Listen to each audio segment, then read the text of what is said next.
Right, good morning and welcome to this meeting of the Communities Overview Committee. I'll just run through the normal housekeeping first. I'm obliged to inform you that this meeting is being live streamed and recorded. Could I also ask you to ensure that your mobile phones are switched off? I'll now ask the members of the committee and officers to introduce themselves because this meeting is being streamed so people know who we are. I'm Councillor Robert Macy, Councillor for Bowen, Slaston, Western and Lynn, and Chair of this committee. I'll go to my left. Councillor Dan Morris representing Burnham. Councillor Vivian Parry, Shropshire South, Ludlow South I should say. It's a long time since I've done that. Councillor Mark Williams representing Highley. Jane Trickery, Officer AD Homes and Communities.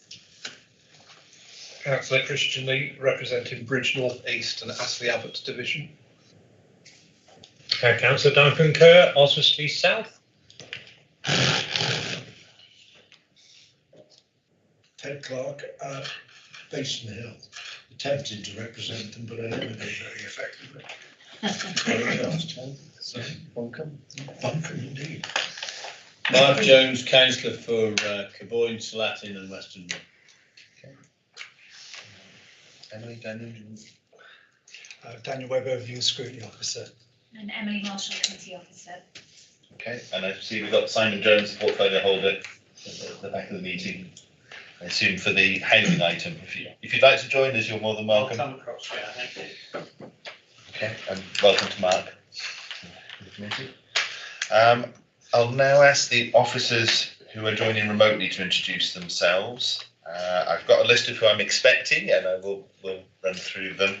We're expecting Steve Smith, Victoria Merrill, Laura Fisher, and Councillor Rob Gittins. Do we want to run through, or we just okay? What I would probably ask is when you contribute to an item, if you could just introduce yourself so people know your title or whatever it is. Okay. Right, we'll run on to apologies for absence and substitutions. I only have one apology for absence, which has been received from Councillor Nick Hignett. Item 2 is disposable pecuniary interest. Is there anybody who needs to declare? No? Okay. Item 3 is the minutes. To consider the minutes of the Communities Overview Committee meeting held on the 23rd of March, 4th of May and the 12th of May. These have been circulated by email. Are we happy to accept them? Okay, could I have a proposer? Christine, and seconder. Thank you. That's great. Item 4 is public question time. Don't believe we've received any public questions.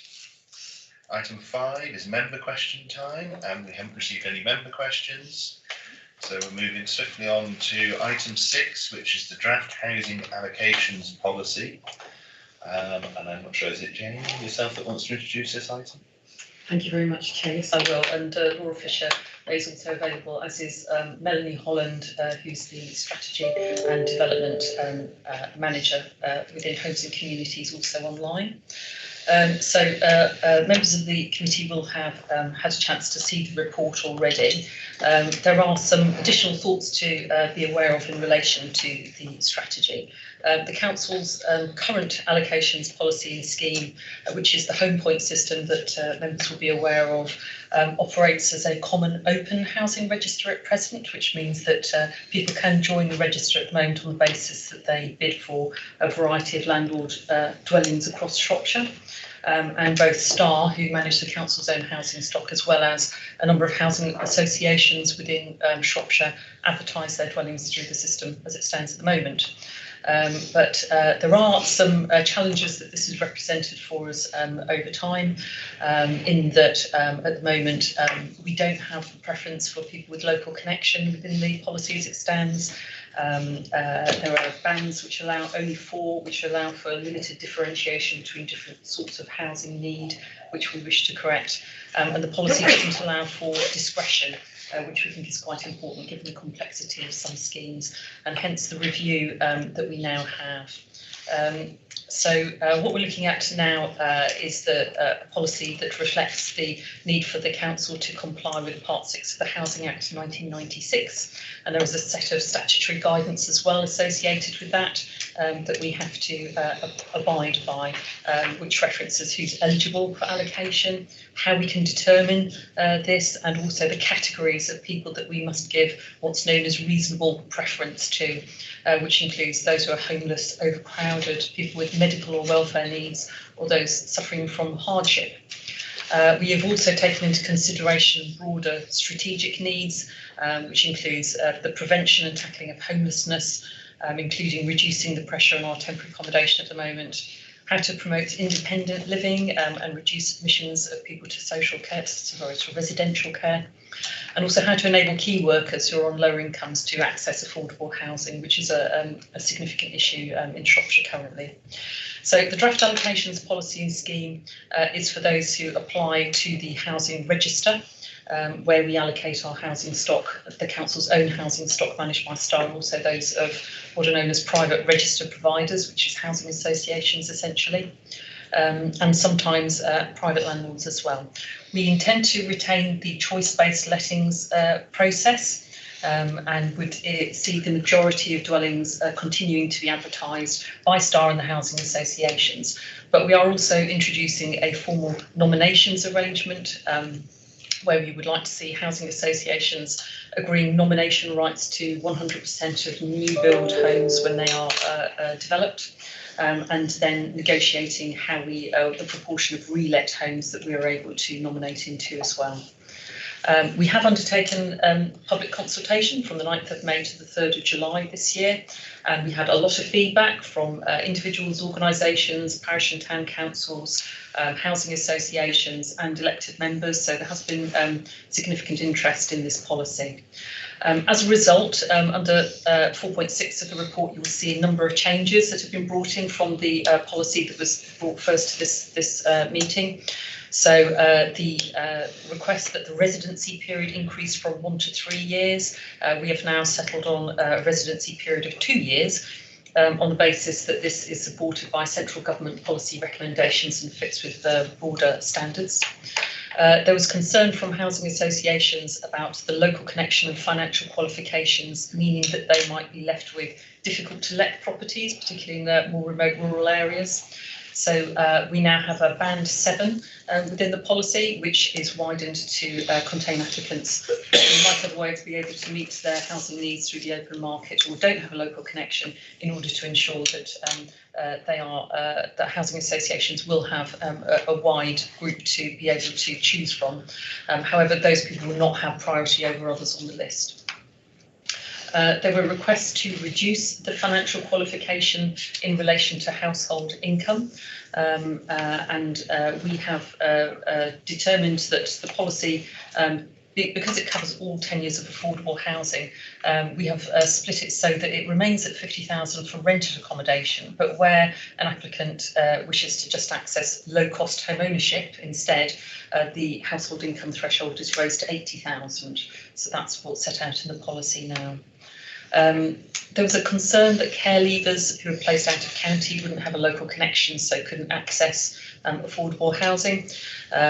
So we've now amended the policy to state that where the council is the corporate parent of any care leavers, this is a familial connection with the county, and therefore they will have access to affordable housing through the allocations policy. The original draft policy allowed for the council's own housing stock to be advertised for sensitive lets. This might be in a situation where there have been particular issues in a community, and following conversations with housing associations, we've expanded this to reflect their accommodation as well, where that might be appropriate. We had feedback in relation to joint applications, that this was too restrictive. So this has been amended so that it's not only couples or partners, but may also be other sorts of joint applications, which may, for example, be siblings. There were concerns raised as to housing associations recognising specific needs when they bid for properties, and we have now included a statement that sets this out in the draft policy to clarify. There was a request that we recognise the needs of prison leavers, and this is around preventing homelessness and reducing reoffending, so addressing some wider strategic needs, and so a further category has been introduced into Band 2 here. In terms of a request to extend the review period in Band 2, this has been amended from 8 to 12 weeks. This is a review of decisions taken around allocations here. And then feedback relating to the drafting of the policy and key workers. We now have a specific definition of key workers included in order to make clear who is now eligible as a key worker to benefit from the allocations policy. And it was also requested that the policy is subject to annual review, and this is now specified in the policy so that we can keep on top of any changes in the wider economy environment in relation to its impact on our housing need allocations. So there are some further draft changes to the policy, which we regarded as not significant alteration of procedures, but are just referenced at 4.7 in relation to bedroom entitlement for divorced or separated parents or guardians, which now clarifies how that works. We also wanted to make clear direct lets, where because of an emergency situation, void properties are directly allocated, and these should not be advertised in order to avoid confusion that these might have been available for bidding. And lastly, just in line with good practice, we have separated out the appeals and the complaints sections, as these are two quite different things. So in terms of the implementation of this policy, there are some changes that we will need to make in terms of the practical mechanics, and this will include re-registration of existing applicants to ensure that we're clear which bands they sit in under the new policy. And this is something that we will plan out in the coming months. And we do now intend that the policy as it stands complies fully with the Housing Act. This has been reviewed as well by Council to ensure that it fits with all current legislation, and we're satisfied that it does. My colleagues online, Laura and Melanie, will be able to answer any detailed questions around the policy it's drafting and the rationale behind some of the changes we've made it, if members of the committee have further questions. Okay, thank you, Jane. Duncan. Yeah, thank you for the presentation. I'm appreciative of the changes that have been made to the policy. I think they've all generally been in a positive way, and I'm grateful for the extensive consultation. I do, however, have still some very serious concerns about the policy as presented, and I'll just go through them. The first thing is this residency period. We're moving from a situation of no residency period to a period of 2 years, and whilst we may all think it's somehow preferable to prioritise local people, we need to think about the consequences that a residency period of 2 years can have. I'm doing a lot of work at the moment with the Ukrainian refugees who are hosted in this area. A lot of those, I'm afraid, are breaking down. We've got quite a lot of Ukrainian refugees in hotels now in Shropshire. I think we can probably get the host to agree a further extension, but then those refugees will move into being homeless. They will not be able to go onto the housing waiting list. What's the difference? Well, on the housing waiting list, you get some choice on where you live. If you're homeless, you get no choice. And if they're going to be placed in Band 7 properties, which are hard to let, which are the most isolated properties we have, then it's not a very welcoming situation we're creating for those who are suffering hugely already. So I do think there needs to be separate provision for Ukrainian refugees. I would say the same against domestic abuse. Women, unfortunately, still have to flee domestic abuse. They have to flee to refuges. Frequently, those refugees cannot be in the same town. Because of the geography of Shropshire, that often means they go over the border. Therefore, they deny themselves their residency qualification. So here's a woman who's had to flee her home, taken her children with her, has lost her home, and now she's lost the right to be on the housing waiting list as well, because she's had to flee to a place of safety, and because it can only be a reasonable distance away, very frequently that's Telford or over the border into Paris. I know I've worked in Paris, I've seen families come into Newtown from Shrewsbury area. So again, I think there needs specific provision to protect victims of domestic abuse, and we're supposed to become the policy coming to this committee on domestic abuse. It would be a dreadful thing if the council at the same time is trying to do more on domestic abuse actually changes its housing allocations policy to penalise victims of domestic abuse. But more generally, I mean, Oswestry is right up against the borders of Wales. people, look to Oswestry, and this 2-year residency qualification seems excessive to me. So I would argue against the residency qualification, but I think I'd argue strongly this committee to go back to 1 year rather than 2 years. We're just adding to the penalising. We're keeping people trapped, because what it would mean is people are homeless, they sit there for 2 years trapped in temporary accommodation rather than for 1 year, whilst they wait for the time they can then go on a housing waiting list and be considered as a normal person who has exercise choice, rather than being given what is frequently a hotel accommodation at the moment. Very unsatisfactory accommodation, I think we would all agree. Moving on then, briefly for the changes on joint applications, for those not aware, I'm concerned that we were ruling out effectively 2 people just wanting to share a property as friends, and particularly for those who dealt with care leavers, they often want to share a property as friends. The allocation policy as written would have made it impossible. It would not have allowed you to be a joint applicant unless you're in a sexual relationship, where you can imagine all the pressures that creates to people who just want to share as friends and aren't in a sexual relationship. Bizarre, isn't it? So clearly right to remove that and say, yeah, joint applicants can come without a test of sexual relationships, but I don't know why it should be at the discretion of individual registered providers. If registered providers are going to make themselves available and we're going to have nomination rights, I don't see why the registered providers should have a trump card to say we're not accepting you. I don't know what their grounds could be on that. We'd have to look at all the Equality Act principles if they're going to have grounds, but I just said it should not be. There's no other place in this policy where the registered provider can hold up a trump card. They shouldn't be able to do so there. We talked about the needs of prison leavers. And you said that to reduce reoffending it has been included in Band 2, but unless you're going to allow prison leavers, because most prison leavers will be people from Shropshire who end up in the prison system, are likely to be incarcerated outside of Shropshire, so they're going to fall down on the residency qualifications. So the only properties they're going to be available to have are very hard to let, and if we're going to try and rehabilitate these people and reduce crime, then we need to do all we can to engage them in work and engage them in the community, not put them into the most isolated properties, which is what the hard to lets will be. I know we've got some, big rural villages that are very difficult to let. Don't get that. I get that, but I don't think you're meeting the needs of prison leavers unless you exempt them from the residency requirements. And then finally, I'm grateful again. Well, the clarification regarding bedroom entitlement. Anybody who's worked with children and worked with courts when they try to determine residency will know that they never use a 50%. 50%. Courts don't use a percentage. Courts will say the residency arrangements are, weekends here.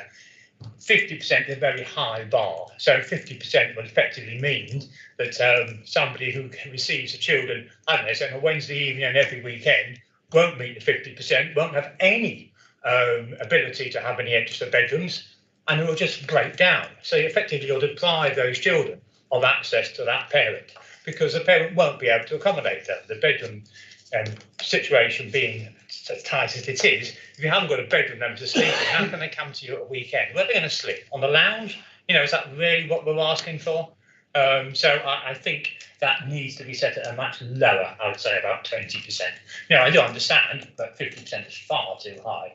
And the other point I made, which doesn't seem to reflect in this, is this council's seen a 50% rise in children in care in the last 2 years. And it's massively expensive for the council, and it's massively detrimental to those children coming into that care system. What we desperately need is more foster carers. But foster carers are not mentioned anywhere in this. So if I'm a foster carer, I don't get any recognition as a foster carer that I need bedrooms for these children. If I'm applying to foster carer to go onto the waiting list, I'm a registered foster carer, I don't get any recognition for this. Section 22. And not under this policy. No. Not under this policy, it's not. Where is it in this policy? Where in this policy, what paragraph in this policy refers to Section 22, I read. I've got. Earlier. I'll have to look. Section 22. Just to cut across you, Duncan, we had quite a... Well, I hope we go for the chair, but apparently not. Well, we normally go for the chair, don't we? But anyway. Jim? Well, I'm talking. Okay.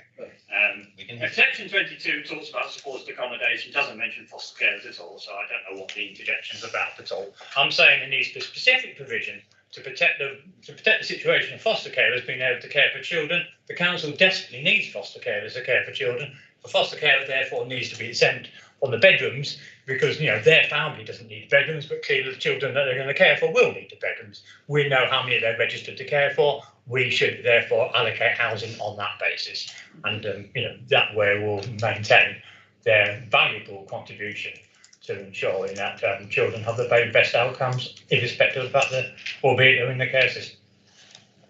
Thank you. Okay. I believe the other member was just trying to assist on your point. But if I can hand over to officers, can you address some of the concerns raised? Duncan, I'm assuming those went into the consultation that was recently held as well.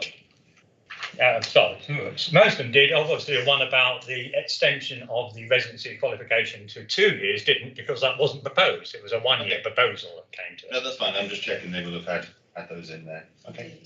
Section 19 of the policy specifically relates to fostering. Draw attention to that. So yes, I appreciate your point entirely, and that is addressed there.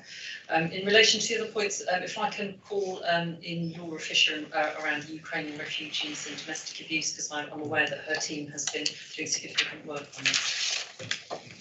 Yeah, thanks ever so much, Jane. So Laura Fisher, Head of Housing, Resettlement and Independent Living. So just to pick up about domestic abuse and Ukrainian refugees. So under homeless legislation, you don't need to have local connection if you're fleeing domestic abuse. So you can apply to any local authority that you wish, and you automatically have residency. So if somebody is coming from out of the area or into the area, they don't need to have the same local connection under homeless legislation that other families would have. In regard to Ukrainian refugees, very similar. So if we were to take a homeless application, we would use our discretion around local connection. Clearly, they haven't got local connection anywhere because their local connection is still within Ukraine. Therefore, we would accept that full duty, and the residency isn't relevant to them. Okay, and could I just pick up about the providers being able to prevent people who just want to live together on that side? Yes, if I can draw Mel in on the joint applications, the prison leavers and the bedroom entitlement points, please. So in terms of joint tenancies, once somebody has a joint tenancy, whether that's a secure tenancy or an assured tenancy, it brings on a number of rights and obligations, not least one of the tenants, if they serve notice, that serves notice in the entire tenancy. So you can understand some landlords' hesitancy in introducing joint tenancies. That's not to say that there isn't a place for them, but in this instance, because of the wider implications of housing legislation, we haven't got any authority under local allocations legislation to ensure that. So it has to be a discretionary matter. We can seek to encourage it, but we can't stipulate it. In terms of prison leavers, they'll be given Band 2 on the grounds of homeless prevention. And in terms of a local connection, that would be, again, as Laura mentioned, there is the exceptional circumstances in terms of the exceptions we can make in terms of local connection. But it would be on the basis usually of somebody's family connection that would be made that local connection, and is in something like, in dealing with I can't say the word, preventing reoffending, is the word I can't pronounce. It's an important thing to do, rather than having people just leaving prison and going straight through the homelessness process. So we can do things in good time. In terms of parents and the 50% requirement that we're asking in legal documentation. Again, this is very standard practice. We're in a situation in Shropshire, we've got very, very limited affordable housing. And unfortunately, though we would like to be, have a more generous stance on this, we are in a situation where we have to, we're dealing with a scarce resource that we're having to ration. And this is the only fair way to operate a policy by looking at what legal documentation says in terms of where residency is deemed. And again, this does link to foster carers, which would say there is an actual section on this in terms of foster carers. I am aware that other councils do perhaps look at this slightly differently, but again, we're in a situation where we've got very limited affordable housing, and therefore that's why we're saying in paragraph, so it's, you know, in section 19, in terms of how we deal with fostering in that circumstance.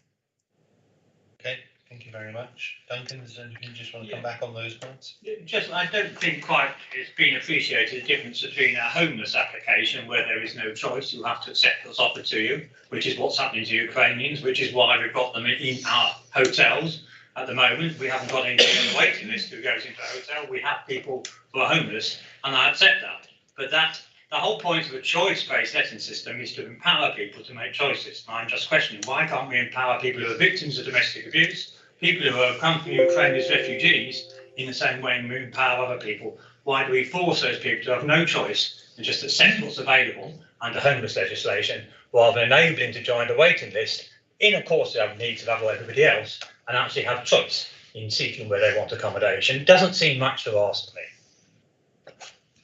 Okay, do you want to come back to officers? Just is that? Yeah, if I could come back, please. It's Laura. Councillor Kerr, I suggest that maybe you and I meet, and I'm quite happy to go through the process of a homeless application. Anybody that is accepted as homeless under the local authority can still bid on a choice-based letting system. The old system where somebody is just provided with a property has been null and void in Shropshire for a number of years now. So if somebody isn't bidding on a property, you know, they're refusing to bid or bidding on something completely unsuitable, i.e. a 5-bed when they've got a 1-bed need, then we may well step in and we may well do an auto bid. But generally speaking, the vast majority of people, whether or not they're an accepted homeless case, whether they're a prevention case, whether they're just somebody that's registered on Shropshire Home Point, they are able to make their own bids on a weekly basis and choose the properties that they wish to bid for. Okay, thank you very much, and thank you for the answers on this point. Melanie, did you want to just add anything? It was just to add to what Laura's saying. If you look at paragraph 2.2, that actually gives the discretion to make those decisions. So somebody who has not perhaps got the local connection, or in the case of Ukrainian refugees that would be accepted under homelessness, they are still under legislation an eligible applicant to go on a housing register, so that the law has changed a few months ago to allow that. So we would apply paragraph 2.2 to allow that, and our current system doesn't have that. So this is very important to note, that paragraph. Okay. So, go on. Thanks, Chair. Could I just ask for some clarity about when people who have been in prison that are released, sort of that come out of prison, could there just be some general commentary on, you know, whether it's appropriate for, how appropriate it is for certain people to be released in certain areas? So I'm thinking in areas where there might have been some domestic abuse might have happened, or where the person that's being released has been responsible for a particular crime, or it might not be appropriate for them to be next to schools, for example. Could you just elaborate on the decision-making processes around that, please? Thank you. Okay. I don't know, you want to pick that one up? Laura, can I ask for you to pick that one up, please? Yeah, absolutely, that's fine. Yeah, no, very valid point. Just so that members are aware, we do have a dedicated pathway where we link in with the prisons that release into our local area. So I have a dedicated officer that will link in both with probation and with prison officers as soon as someone goes in, so that we're aware if they're going to be no fixed abode when they come out. We will absolutely work with our registered providers to make sure that any placement is suitable. You're completely right in the comments comments that you make, you know, there may well be a reason why somebody can't go to a particular area. That might be formally put in place via an exclusion, or it might be informally based on the offending and what we know about the individual. It may actually be that that individual is at risk from other people as well, based on the offence that they may have committed. So we will always look at those on an individual basis. And like I say, we've got a dedicated officer that will link in, whether it's with local police, whether it's with probation, whether it's with the prison officers, or all three, just to make sure that we have all of the information that we need in regard to individuals, and that we make sure that any placement, any allocation is done in a sensitive and appropriate way. Viv, did you? All right. There we are. Is that on? Is it on? No. No. Right. To the side. That's There it. we are. Thank you. I'd like to talk about the elderly, because I'm having a lot of problems at the moment. My elderly people are finding that they are not wanted in the homes that they've lived in for years. We are getting these Airbnb people who are asking them to leave. It's private rented accommodation I'm talking about. I wondered, some of these properties, one lady I have in particular, she cannot understand the levels that you talk about. She's on gold, but she's on extra because she's in the property. But she was asked to leave by us as a council because she was told it was in such a terrible condition that they were going to charge her £20 a day. I have the letter, by the way, that was sent to her from the Housing Association. £20 a day because she was in a property that she needed to leave. You can imagine the upset that caused. The woman had lived in the property for 54 years. She got water running down the walls. How often are these properties, and I know this estate where she was living, and there's quite a few houses, which I'm going to report as soon as she gets moved and she moves out somewhere else. How often are these houses, rented accommodation houses, how often do we check them? Do we send somebody out to check them? Do we look after elderly people? They have to stay there because her husband died and she thought, it's freezing cold in this house, I'm living in one room. And I get this an awful lot. People are paying extensive amounts for electricity and gas because they're living in one room. You know, there's something wrong with our system that causes this. Why are housing association also now offering some of these houses for sale? They don't want to do them all. They decided that they're going to sell them. I thought we were in need of new housing association houses. I can't understand why in Bishop's Castle they're going to be selling housing off.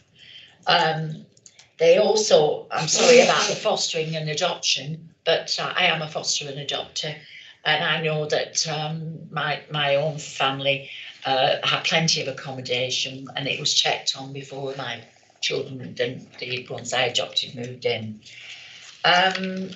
Domestic abuse, I have spoken to different people who have come from Scotland and all over the place who have moved in, and she said, well, I can't tell you who I am because I'm a canister on a doorstep. I've moved from Scotland or something like that. I find that they weren't really well looked after. Overcrowding, I have problems at the moment of housing association houses where there are 6 people, including a very small baby, in a house that's 3 stories. The lounge is on the bottom floor, 5 steps up to the kitchen, 3 steps, 4 steps up to the bedrooms. Why have we got 6 children and 2 grown-ups in a house that isn't fit to put 2 or 3 people in? Never mind 6 children. There's something wrong. I have complained about it and nothing has been done. There's lots of things that have come up over the period of time. The Airbnb is the worst thing in Ludlow because people feel that they can make as much money as they possibly can. So I'd just like 1 or 2 answers on why we don't check all these things. Why as a council we don't check that people are living in these private accommodation and it's not decent to live in. Okay, I'm going to get officers. I was just a little confused where we're blurring the line between private accommodation and the housing one. So are we saying that it's the condition of the housing association houses, or is the Well, the private condition of the rented? housing association is like the reason why they're selling them. Because they're Right, not. okay, it was just that you were But- crossing between Yeah, I'm referring sorry, I to did both, so I was just checking. But I mean, which one it was. the main thing is my private people that are living in housing that isn't decent. Okay, so they're living in private rented accommodations deemed not decent, how does this policy help? Why do we as a council not check that private landlords who letting people live in decent housing? I fear we may be straying into a different topic on that one. It may be one we want to We examine, need but to. if officers want to give a brief reply on that bit, and then I think it's as well as much about how does that person then get to decent accommodation. And I can't get her into anywhere. She's no idea how to get into this letting situation. She's not the only one. I've got two of them at the moment. Those are in what I call a bed and breakfast, which isn't. It's one of these, it's so we aren't. And the thing is that they can't understand the system. It's very hard for them. They don't have these, and they don't have the ability to do it. They're in their 80s. Understood. No, thank And you they've very been much. waiting now 4 or 5 months. Thank you very much. To clarify, in terms of the checking of the quality of private sector accommodation, we do have a team that's headed up by Terry Alexander, whose role is to check private sector accommodation, and if they have issues like this drawn to their attention, whether by the tenants in occupation or by yourselves or anybody else who becomes aware of a significant issue, then they will certainly go and have a look and then engage with whoever the landlord. And Terry may be. Alexander was the one that told her she had to get out and said, well, it wasn't him, it was one of his people. Indeed. Well, I think when a property is in such poor condition that it is actually a danger to people's health, then sometimes that is the appropriate thing to do. Where is she supposed to go? In terms of where people can go to, if I can turn to Laura in terms of support, because you're right, we understand there are people who will always struggle to put bids onto properties on the system. It may be something that's more complex than people are used to, and there is support available for people in And that we don't situation. have elderly bungalows at all at the moment. There's nowhere for them to go. She's been waiting 5 months. I'll pass over to Laura for a conversation about assisting people to bid. Yeah, so I absolutely understand that some people will struggle with the practicalities really of bidding, whether that's because they can't access a computer or they've not got the skills or whatever. The team will always take bids over the phone. So if there is somebody in particular and you want to send their details through to me, Councillor Parry, I'm quite happy to allocate a dedicated officer in the Home Point team. If more support is needed, so it's a bit more than just a phone call, we have got the floating support contract, the sustain contract, so I can put a referral through to there for a support worker that would be able to come out and see them in their home. She had all of that. And she goes in every week to the library to speak to Paul or Martin. There isn't anything. There's nothing at all at the moment. And that's okay. So is it that she's struggling to put the bids on, or is it that she's putting the bids on but there's a shortage of accommodation? That's right. Okay. I mean, I'm quite happy to ask the team to. I think if we pick up, if Laura can pick up the specific cases, but if you just take that point of where someone's in that situation of there aren't the properties at the moment within that area. Can I just ask one more thing? There is a complaints department in all the housing associations. I'm sorry, I've been to quite a few of those. They're fixed before you get in. It should be people on there that have nothing to do with the housing association who discuss it with the people before they arrive. It's already been fixed that no matter what complaints you put in, there is nothing done about it. And I'm sorry to say that, but I've been with people and that's how it feels. When you go in, they know exactly what you're coming for and they've already decided what they're going to do. Okay. So anybody else who wants to come back, I guess the individual cases will get picked up specifically with Viv. Are there any other points you wanted? There was just the point about disposals and housing associations. Yes. At the moment. Is Yeah, that that's something very you can hard. just Mel? Or is that somebody else? Yeah, just before I sort of talk about that, I just wanted to flag that if it's a housing association that's registered with the regulator of social housing, so we can check offline about that, that I would suggest the best thing to do is to go to the Housing Ombudsman, because they are the independent ombudsman for complaints. So there is another angle to approach. Now, in terms of disposing of properties, the government have set, there's various strategies about, and one of those is for all social housing to reach EPC or rating, so it's a SAP rating, band C, by 2030. There is another one that talks about 2035, but we just talk about 2030 at the moment. That's for social housing. And of course, there's also the longer term aim of reaching net zero. So what all social landlords are doing, including ourselves, are looking at how much this is going to cost to reach that level. And what we've just, housing associations are telling us that they're looking very much on this is not, not sweeping generalisation, but in certain cases they are looking on a property by property basis about whether the rental income will actually support the work that's needed to bring that property up to that level. Hence why they're making that decision to dispose. So it's a business decision they are making. Now, and that's what we're being advised by them in terms of the costs. Thank you. Thank you. Not good enough, but there we are. Yeah, can I? Yes, I've got to remain independent. I know you have, Lou. It's not your fault. Yeah, but that's what. I must say that Connexus is very good. And they do come and speak to me, and we have long conversations about us. But to sell properties off when we need people to go into, especially a family of 8 that needs to go into a 4-bedroom. Okay. Viv? I'm just going to take up that point. I'm passionate about this. No, I think on terms of the disposals, obviously it's an issue across the county. I didn't know whether I wanted to bring in the portfolio holders. Is that something we can lobby government on in terms of the gap in the funding? Because obviously Shropshire is not blessed highly with a stock of these. Is that something we could be active in campaigning, at least to see if there is any? Go back to them on this policy and say, this is the problem it's creating for us. Is there a way of looking at stopgap funding to help our social landlords and ourselves with that issue? So I don't know. I'm looking probably at Rob at that one. Yes, thank you. Rob Burgitton's the portfolio holder for digital data insight and built housing.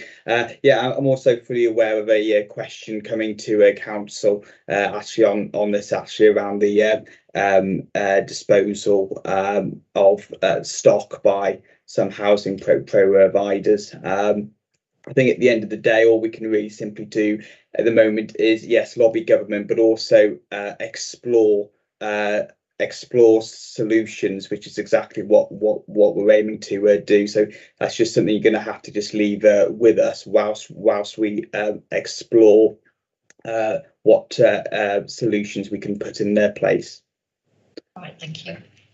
I'm just testing this, Anna. Is that something the committee would want to see come back in the future about how those explorations go? Look at. I think so. It seems like it's going to be an ongoing issue, so I'm just conscious across the patch, but it's just something to consider in the work programme item, I guess. Right, Duncan. I was going to make that very suggestion that we actually put in our work programme item. It's the worst possible outcome, isn't it? That you've got energy inefficient properties in the social housing sector, and in order to meet a government target, they sell the bad ones. I mean, that just doesn't, it doesn't improve the energy efficiency of that house one iota. It makes it far less likely and far more expensive to retrofit that one house in the future. Now it's outside the social sector, so it's actually going backwards. So I think it's a fundamental flaw in the government's approach to this, but I do think we need to be collecting data within Shropshire. I know this is a national problem and councils are not immune from this. There's councils selling their stock as on the same basis, but it is just fiddling with the figures, isn't it? So yes, I think we need to monitor, collect data here and present that back to government to try and get them to review this policy and say, you've got these houses, all of these houses must be retained and improved rather than allowing them to just ditch the ones that don't meet. You think about it through, because it's like an average, the more you ditch that don't meet, the less money you have to spend on the ones that do meet. Ultimately, you could just ditch all the ones that don't meet and you don't have to do anything. It's ludicrous, you know, it really is a ludicrous policy. I think you've picked up most all the other points from Viv that came through. Can I just ask, there's one, obviously the nominations part is the new part of this policy and on the new properties and so on. Could you just briefly explain in practice what that will mean for people and what we hope the benefit from that will be? I don't know who wants to pick that one up. I was going to turn to Mel to pick up on the nominations piece, if I can. So at the moment, as Jane explained, we have a common register. So that means that both the council have to follow that policy. Sorry, that Star Housing have to follow the council's policy because it's the council's allocations policy. But because it's a common register and what's stated in the policy, that means housing associations just advertise their properties, but then allocate in line with their own policies. Sorry, it sounds rather confusing, but I suppose it's more like an estate agent approach. Whereas if we have nominations, the legal definition of a nomination is when it's an allocation from the housing register in line with the council's allocation policy and scheme. I can't remember the exact section in the Housing Act, but it's the Housing Act 96, and it refers to that. I think it's section 59, subsection something like 1C, but that's just off the top of my head. I'm probably wrong. So by having that, we have a formal arrangement with housing associations. They would sign up to that agreement. And then it wouldn't be a case of we would be saying it, you shall have that applicant. They would still be able to either seek a nominations from us, that would be a number of nominations, number of applicants, or actually go into the system and do what they're currently doing and pull off a shortlist. What they would need then to be doing is they would allocate in line with the policy for those nominations.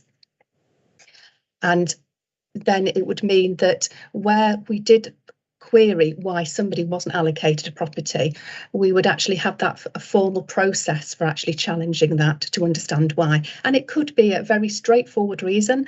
For example, it's already been raised earlier about sort of ex-offenders and making sure that they're not in an area where they're being excluded from, or it could be because there's a need for additional support. But if that's brought to our attention early doors, then we can actually sort of fix that and come up with a solution. So I suppose it's just going back a bit in time to how things used to be with having this sort of formality. And in reality, it shouldn't make that much of a difference in terms of how housing associations operate. It just means that we'll be ensuring that the throughput we need, especially from temporary accommodation, and the need to prevent homelessness and have a bit much more of a closer working relationship with those sort of formal boundaries and monitoring with our housing association partners. Okay, thank you. Has anybody else got any other questions on the policy? Yes, Mark? So the local connection and the residency qualifications obviously relate to the county as a whole. Is there no way of adding any weighting or prioritisation to people being assigned housing local to where they're actually from? I've got an individual in my ward who has had an operation, is now unable to walk because of it. There are houses, or there is at least one house at the moment in our village which would be suitable for him. He doesn't know if he's going to get that one. He will just be on the list, same as everyone else. He's technically homeless, and he's been put in a hostel in Shrewsbury. He was offered a room in Stafford in a travel lodge. Well, that's a long way from his support structure, his family, his friends. Is there no way of weighting, the people's applications so that people who are local to a house that's available is available to them? I mean, it's affecting his mental health and his mum's mental health as well, because he's miles away now. Okay, and so I think it's around can the policy be more local, more focused in that respect? I think that's something we've always been pushing for over the years, but it comes to a point, and I suppose that's the part where discretion, I guess, may come in. Indeed, that's what I was going to refer to, the opportunity for us to exercise discretion in specific cases. But I will turn to Laura in terms of the practicalities that approve this.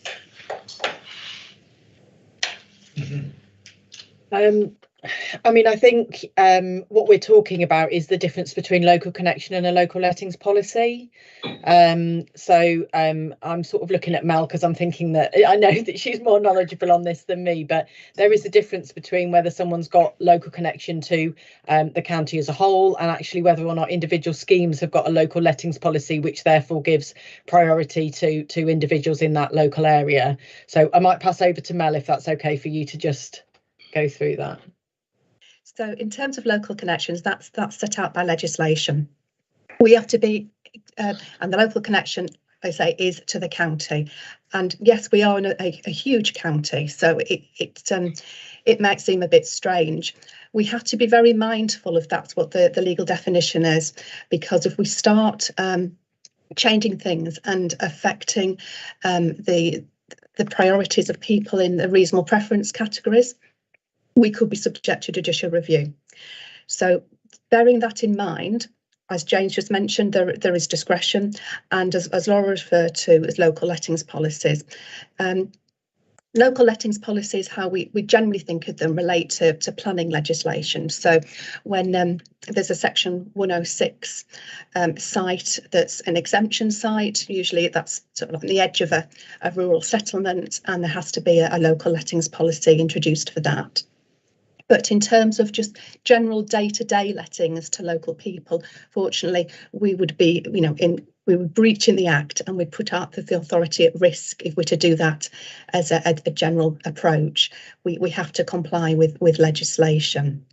But it's what we can, the flexibilities within that we need to sort of work to. So it's in this, obviously, we're not here to discuss specific cases, but in these cases, if it's made very clear to us about local connection, especially when somebody is homeless and into a particular area, and how that is the suitable area and their suitable offer, then that's where we can look to use discretion. But it's, again, we're linking with another form of legislation there in terms of homelessness. So it might seem sort of very straightforward, but we have to make sure we're acting within the law and not ultra vires. Is there anything you want to come back on? Or are you happy? Can I just ask on the discretion? Obviously, if the policy goes through and is adopted and so on, I'll come on to a point in a minute how it's going to be communicated to people. But I'm just conscious. Discretion always introduces the element of how are you going to communicate this to councillors, and the fact of not every case is going to be eligible for discretion, etc. I'm just trying to think, obviously councillors take up cases for people, as we've heard from Viv and others. It's a case of this isn't the fix for everything. Is there going to be some sort of advice of what sort of things would be suitable, or how is it going to work in terms of that respect? And what happens if you decide not to apply to the discretion? Is there a reason given, or is it just it's down to the discretion of the individual officers, etc.? It has to be in exceptional circumstances in any event, and what we cannot do is to have sort of blanket exemptions that will again unduly affect people who are in reasonable preference categories. So it'll be subject to monitoring and review. Has anybody else got any questions? The only two things I wanted to touch on was one, obviously, it's the policy subject to annual review, so I'm assuming that we can put that into our programme of if there's anything that comes up that's going to be changed, etc., a review, we can flag it and bring it here and we can consider that. The only other thing was taking Viv's point about, obviously, re-registration is no small feat, given there's about 5,000 on the list already, and obviously communications is going to be the big bit, I imagine, around that.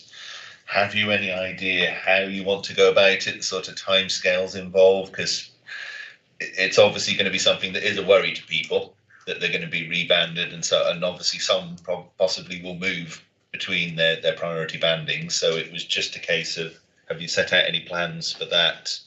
And if you have, is there a role for this committee at some point to just look at that and how it's progressing? I'm going to turn to Laura in terms of the practicalities of the re-registration process, which should be undertaken by her team. Yeah, so Shropshire Home Point team in principle will undertake that re-registration. I think you're absolutely right, Councillor Macy. It is a big job. There's going to need to be additional resource into the team. Alongside the allocations policy, we are also upgrading the IT software that Shropshire Home Point operates from. So there's a big project going on at the moment. More than happy to come back to scrutiny and update on that. But there's a number of changes that are going on, A, around the software that we've got a timeline for, and then B, around the changes to the allocations policy. Okay. When are they starting? Are they starting now? Oh, when are you starting is the other question. So no, so the changes to the software project is ongoing at the moment, but the aim for the changes to the allocations policy will be the first quarter of 2023, so in effect from April 23. Thank you. Okay, and is that expected when everybody will have been switched over, or that would just be the start of the process of switching? Well, we're currently working with Abritas, which is the IT software provider, on that at the moment. But once we've got a timeline, we will make that clear, and I'm more than happy to forward that, circulate that out to members so that they are aware before we make that public in case they get any inquiries. Okay. Please. No, so, in the absence of any other questions, I think we were generally happy with the policy. I think most questions got answered on the policy. I don't think there were any outstanding ones we wanted to put forward. I think just around that suggestion of, do we want to add the disposals, the work on the disposals to our work programme when that reaches an appropriate stage of looking at what the options are and what's been assessed. And then I think just that thing of when we get to the point of looking at how this is going to be implemented, the re-registration and so on, we'll officers bring that back. And then just the annual review, if there's anything comes up on those annual reviews, it comes quickly through this committee at that point, if we're happy with those. So how often are you going to come back then? Well, it's subject to annual review. Yes. So I'm thinking if they're doing that, if they're not proposing any changes, then it's either we could just have a look at this after the first year, I suppose, of operation and see how it's worked. But after that, I would suggest it's probably when they do the annual review, if there's any proposed changes to it, that will automatically trigger coming to the committee. We think that's all right. Yeah. Okay. Yeah. That's fine. In that case, thank you very much to officers and members for attending. I just want to check, is there anything else, any of the members, or Rob, I can see your hands up. Is there anything you want to say before we just finish on this? Yeah, just very, very quickly. Just like to thank Scrutiny for taking a look at this. At the end of the day, it's all about helping people in the greatest need. And I'd like to reiterate that we do have a very limited housing stock, and having an open register just simply doesn't work anymore. So I think, moving forward, this is a fair and equitable way to move forward. So the support of Scrutiny on this would be very, very welcome. Thank you. Okay, thank you. Right. In that case, we will thank you very much. Obviously, you don't have to stay. I'm sure if you've got other things to be getting on with, but thank you very much for today. That will move us on to item 7 on the agenda, which is 20 miles per hour speed restrictions outside schools. There has been a paper produced on this that was published. I think we've got Steve Smith's probably going to lead on this with us. I'm aware certainly there'll be one member who's got particular interest in this item. So, Steve, if you want to just introduce it for us. Thank you, Chair. Yeah, Steve Smith, the Assistant Director of Infrastructure. I've also got on the call Victoria Merrill, who's the Highway Policy and Strategy Manager. and Connor Parks, who's the Safer Schools Programme Officer who we've recently recruited. I've got a presentation to help take you through this. I would warn that both Victoria and I are not feeling the best and struggling with our voices. So this may be a tag team for us dipping in and out, supporting each other when our respective voices run out. Okay, no, that's fine. And now it won't let me share my screen.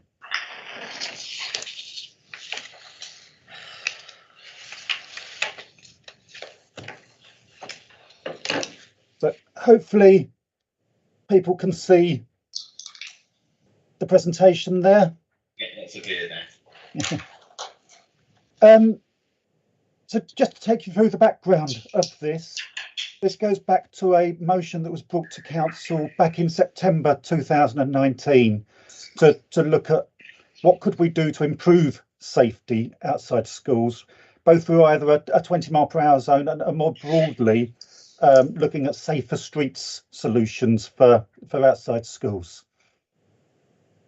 We spent quite a bit of time, as you'll appreciate, it arrived sort of mid-COVID when the service was stretched trying to deliver COVID measures at the same time. So it took a little bit of time to pull together an approach that, one, identified a funding source to deliver this, but also, more importantly, identified a method of prioritisation, because there was a lot of schools, and it was how do we make sure that we're addressing those schools most in need as a priority, and making sure that we had some kind of robust programming approach rather than just who shouts loudest, so that we could defend the way that we were rolling this programme out.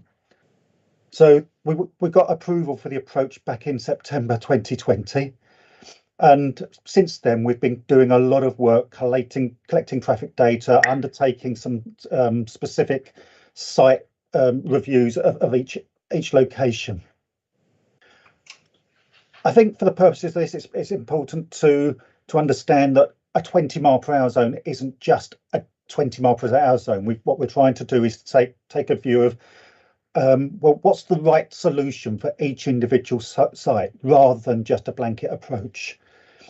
So there's sort of three options for the 20 mile per hour speed limit. It's either have one that's in there all the time, that's complete, just signed, so it's utilising the signing to a level of enforcement that maintains speeds below a certain area, a certain level. Sorry.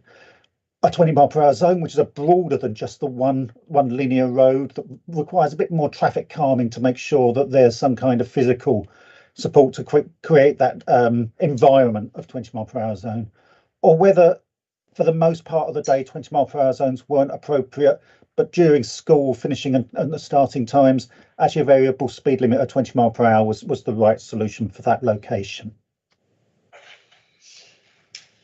We have a number of schools in the county. As I said, there's 127 schools, but many have multiple sites. So in total, there's 179 sites that we've gone out and reviewed, and as I said, gone out on site for every single one, undertaken assessments with regard to traffic levels and speeds at each single one, so that we've got a really good base of data to inform how we inform that next stage of either the solution or the prioritisation. We collected lots of other data, including sort of what's the actual typical characteristics of the road, what's already there for safety measures, what's the parking like, because actually parking's equally a danger outside schools as it is the vehicle speed. How many accidents have there been at the moment? Are we aware of any near misses and things like that? So a lot of work to capture some really sort of good data to understand what's the right solution. Out of all that, we were looking to then categorise each site into one of four different options.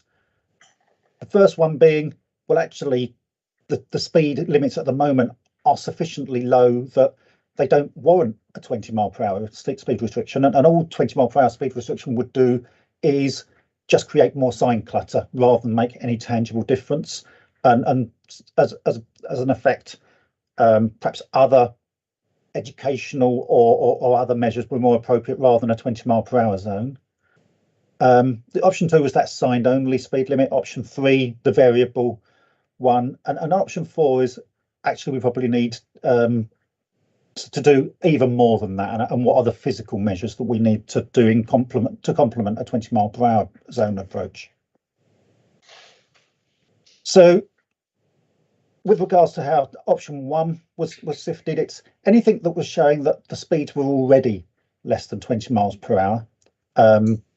We decided that that wasn't appropriate, and there's lots of schools that are at the end of a cul-de-sac or the like, so there wasn't the opportunity to create speed, and speed wasn't the issue that was creating a safety issue.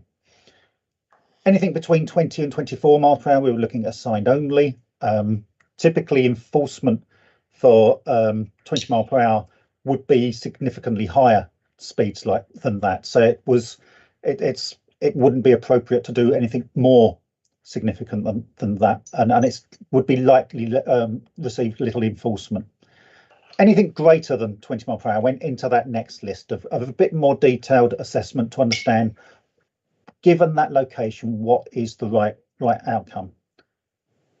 I said quite a lot of schools are actually came into that category of option 1, which is no further action, and I'll come on to what we intend to do for those sites in a minute. Option 2, there was 42 sites that we decided required that 20 mile per hour speed limit. Option 3, the variable speed limit 19, and there's 11 sites where we feel that additional measures are required. So from that, we've developed a programme based on sort of the level of resources and funding that's available for this, but also how long do we need a lead-in time. So obviously the ones that require a bit more detail in what we do in order to provide a safe solution will take a little bit more time to develop that thinking.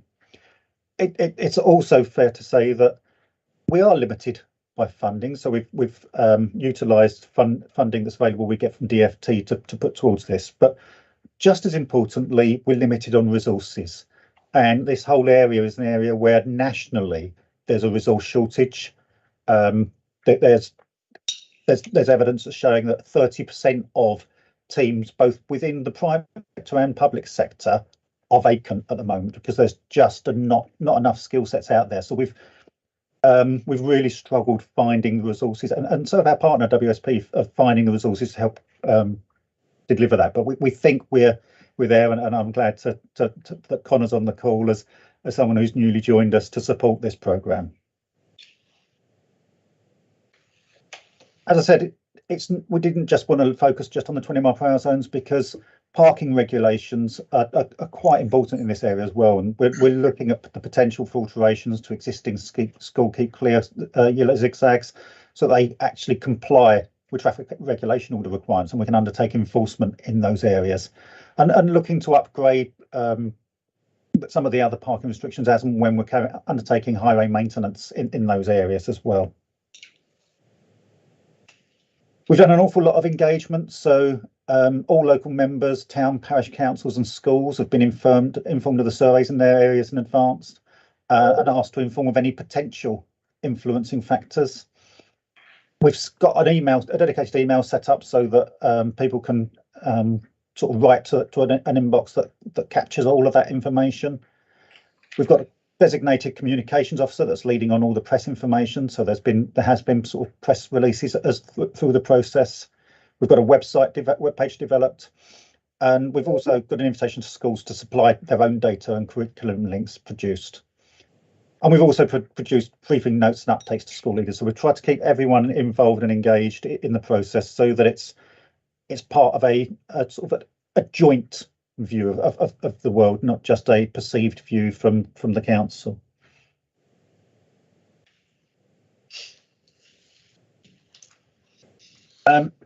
Again, it's not just been the highways team leading on this. We've worked closely with colleagues in learning and skills and our comms team to be making sure that we're getting the right package of delivery for the right locations. We've also been keeping the portfolio holder for physical infrastructure and children's education updated through the period, so that they can also inform some of their thinking into the process. So the outcome we were looking for was a transparent and a defendable approach to decision making, and as I said, it was making sure that we had a robust programme, that we could make clear why we were prioritising certain schools over others, and that there was some form of evidence base that preceded that, rather than people who are writing the most complaints or based on perceptions of safety. We've begun developing a forward programme of when we can design and construct, and we've been sense testing that with our partners WSP and Kier to make sure that we've got the resources to deliver, so that when we're saying we're going to go in and deliver these solutions, we can hold our hands up and say, yes, we will be in there. The initial projects focused on the vehicle speeds, and some of those other options we're looking at will be sort of tangible add-ons that we will be considering. So they may not be done at the same time, but they'll be part of a broader package. But we also recognise that based on the evidence that's come through, there will be people who have genuine concerns of perceived safety in those areas, who will feel that actually there is a speeding problem or the likes, which we need to still be conscious that we may need to keep a watching brief on some of these areas where we don't intend to do more. So the next steps is the appointment of a programme delivery manager. Funds have been allocated from the DFT grant that we get, the Department for Transport's grant, from the Integrated Capital Grant, that will start on allowing us to deliver against the highest priority sites next year. The design proposals will continue that engagement with schools and local members to make sure that we're capturing all of those concerns and not putting something in that's inappropriate for each site. We'll start the statutory consultation, because all of these new speed limits will need to go through a statutory consultation process before we implement them, so that they become enforceable. Bit more collaboration with those schools where we won't be introducing a 20-mile-per-hour zone, and we've just started a school safety programme that's looking at other initiatives to help support schools for safety in their environments, and we'll continue to introduce and review that enforceable parking measures outside schools. So that's the end of the presentation that I'd prepared, or I say I prepared, Victoria prepared. I'm not going to take Victoria's glory.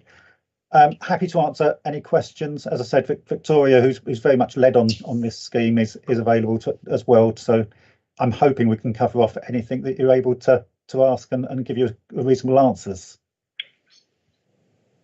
Okay, just to remind members, obviously we have the report and we've had some recommendations in there for us to consider the approach that's been taken, consider the prioritisation approach, consider the further development of an approach for communicating with schools, and to consider the approach for ongoing review and introduction of the enforceable parking measures on this. So I don't know, Dan, it feels right to come to you on this item. Thank you both for your report and your presentation. So taking into account what Councillor Macy said in terms of recommendations, the first point, consider the approach that's been taken to determine the feasibility. Could you elaborate a little bit more on the traffic counting process, when those recordings were taken place? You know, are they sort of an appropriate and reasonable reflection of what goes on outside these sites? Could you also talk about you say that there are 107 sites that there are a large amount of sites where further action isn't appropriate. Would there be like a right of for want of a better phrase, a right of appeal to those? There might be some schools that might think that would like to take issue and appeal against the decision. You might not do anything. Is there a process considered for that? Could you also you talk about how the approach of sort of engaging members and local stakeholders, is there going to be a sort of like a marketing campaign in effect, sort of talking about the email address that you want to advertise, for example, and the websites? I mean, I certainly wasn't aware of those until you've mentioned them today, so it'd be useful to have that as a sort of like a marketing campaign, if you like, to let people know what's going on. I'm also interested in the experience of Minsterley. I think Minsterley is the only site where you said that there's a variable speed limit in the county. Am I right in saying that? Have you, has there been a sort of like a before and afterwards done on Minsterley? In fact, because I think that's it certainly wasn't done last year, but it's it's reasonably recent. So I just wonder what the sort of experience of Minsterley is like, because that's quite a sort of a big intervention, isn't it, with having a variable speed limit along that main road there. So I wonder how the situation has improved or otherwise before and afterwards. Minsterley would be a good sort of case study for that. And finally, when do we get to see the list? When is that going to come out? How are you going to sort of announce that? How's that going to be put out to the community at large? So I think that's it for now, Chair. Thank you. Okay, if you'd like to come back on those ones first.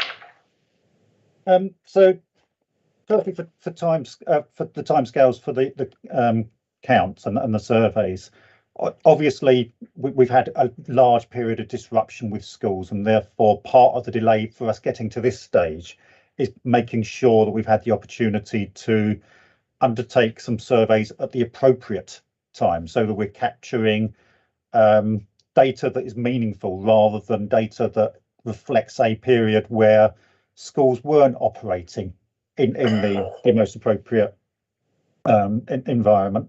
And to an extent, what we found from schools was there was a change in behaviours post-COVID. So what we've captured is possibly sort of almost a worst case scenario, because what we found were a lot more people driving pupils to school rather than using the school transport available. So we feel that the data that we've captured is both set at the right timescales, but also reflects an almost worst case scenario. With regards to appeals, of course, we're open to challenge on this. What I would say is that I wouldn't see anything that would come to appeal as being one of our more urgent sites. It would be looking at the lower level sites, because the very nature of where they work, they would be sort of about that boundary on the lower priority site. So we've got the opportunity to spend a little bit more time reviewing if there's some tangible evidence that suggests that we've got it wrong. With regards to members, absolutely, we will continue to engage with members. We will continue to we will make we're working with our comms team to make sure that there's a proper comms campaign that goes alongside this. So we'll certainly be publicising things like the website more proactively going forward. We've got a draft programme that we've got at the moment.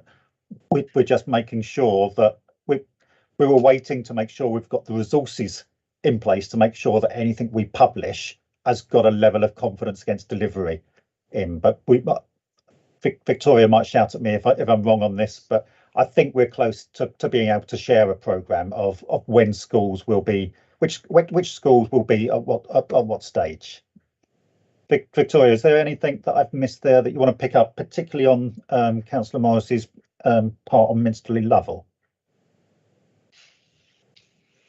Yeah, just sort of following up on the sort of comment about the right to appeal. I mean, obviously, like Steve says, you know, we can look at any school that wants to sort of fully understand why we've come to the conclusions that we've come to, and I think a key role in this will be our new school travel plan advisor that we've got in the department now, who is there to work with schools and really unpick what the issues are outside of those schools. So it may be that, as our data suggests, speeds are already extremely low, but there might be something else that's going on outside a particular school that we need to understand and unpick to make those journeys to school better for those pupils and also the parents who are escorting them as well. In terms of Minsterley, yes, that is our only variable 20-mile-an-hour speed restriction in the county, and was put in a number of years ago. So I would have to go back and check whether any before monitoring was done on that and after monitoring, but that's certainly something that we can look into. And certainly technology has changed now as well. I think from memory that the type of signs that are in Minsterley are sort of almost like sort of clapperboards, whereas now we'd use sort of different technology and sort of more sort of, you know, signs that flash up with a variable 20-mile-an-hour speed limit. So I think it would be useful to look at Minsterley, but it wouldn't be a direct comparison with a variable speed limit that would be put in today in 2022 onwards. Yeah, just one further question. So on page 4, on page 4 of the report, you talk about 107 out of 179 highway sites that already promote low vehicle speeds. Could you just elaborate a bit on what does promote mean? What are they doing there that means that they don't have to have any further measures? Just in general terms, really. Thank you. Would you like me to pick up on that, Steve? Yes, please, Victoria. Yeah, so this might mean that there is something already about the highway environment that means that speeds are already extremely low at school times. That might mean that there's lots of parked vehicles. It might mean that there's a couple of very tight bends outside the school. There can be any number of features that are going on that mean that at that time speeds are extremely low. Our means of traffic data collection collects data 24 hours a day, 7 days a week, but we're able to drill down and look at what's happening specifically at school start and end times. So what that's saying is speeds are already well below 20 miles an hour at school start and end time. So there will be something outside specific schools that mean that's already the case. Okay, thank you. Okay, I think Duncan was next, and then I'll come to Viv and that. Yeah, I appreciate the report. Lots happened since this was first proposed at council 3 years ago, hasn't it? And some of that has impacted. I appreciate all the work you need to do. I do have concerns about where we all end up with this and whether we've been sort of overtaken by other actions that have occurred in the last 3 years. If I just think about one of the major roads coming into Oswestry, right the way through my ward, it will be Morder Road, while the 20-mile-an-hour speed limit as there is now outside Morder School. So you'll come in, you'll go to 30, you'll go to 20, then you go back up to 30 again, then you hit Marches School. Marches is the biggest school in the county. It's huge numbers of children, probably 80% of which walk or cycle from the town to the school. Outside the school, maybe 20. All the side roads where people cut through will be 30. After Marches School, you'll be able to go 30. That is the most dangerous part of it because the pavements are very narrow. I've actually seen children, I've physically myself, seen children hit by cars there because of the width of the pavements being so narrow. If you carry on down Church Road, you hit the Town Council 20-mile-an-hour scheme again. If you go beyond the Town Council, you can get up to 30. Then you might hit another school at Woodside, and that could be 20. So all this is requiring drivers to have a huge awareness of where they actually are and what the speed limit is. And some of it doesn't make an awful lot of sense in terms of reducing accidents. In the meantime, we've gone ahead with a proposal for Port Hill and Copthorne, haven't we? Which will be implemented immediately, I understand, which is going to have a 20-mile-an-hour zone across that whole area. So people living around there will get very confused because this, apparently in Port Hill and Copthorne has to be 20. The moment you step outside that water, it can be 30. But the moment it's at school, it's 20 again.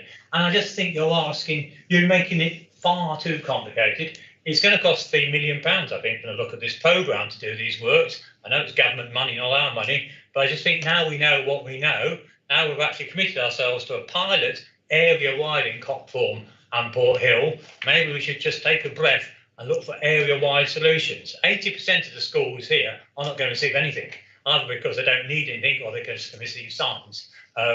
So, you know, it's going to be very few schools who actually get anything tangibly as a result of that. It's going to cost quite a bit of money for those, and the result will be pepper potting. Speed up, slow down, speed up, slow down. That's bad for climate change, it's bad for accidents, and it's just bad for public acceptability of the whole scheme. So I think public mood has changed on this. I think people do understand in residential areas driving at 30 miles an hour will kill a child, and it will do, hit a child at 30, and I think the public is now ready to have more area-based 20 mile an hour. For goodness sake, on marches in particular, why on earth we wouldn't extend that 20 scheme right the way down into town, because that's where the accidents are occurring, not immediately outside school. Okay, do you want to pick up that one? Yes, and Councillor Kerr's quite right. There's been a lot of movement since 2019, since on both what's happening physically on various roads, and we're trying to make sure we're keeping abreast of what's happening. So we continue to implement the contemporary correct solution rather than what was collected and considered back when we undertook the survey. So we're making sure we're aware that we implement the right thing. With regards to 20 mile per hour zones, I agree that there's other areas of the country that have looked quite explicitly at 20 mile per hour zones. It's something that as a council we're keeping a watching brief on the success of those. I would go back though that with regards to the resources we've got, they are quite an intensive process to go through those. They need a lot of consultation, which takes up an awful lot of time. I've implemented 20 mile per hour zones in other authorities myself. They are extremely time extensive. And with resources we've got available, that would be challenging for us to roll out comprehensively.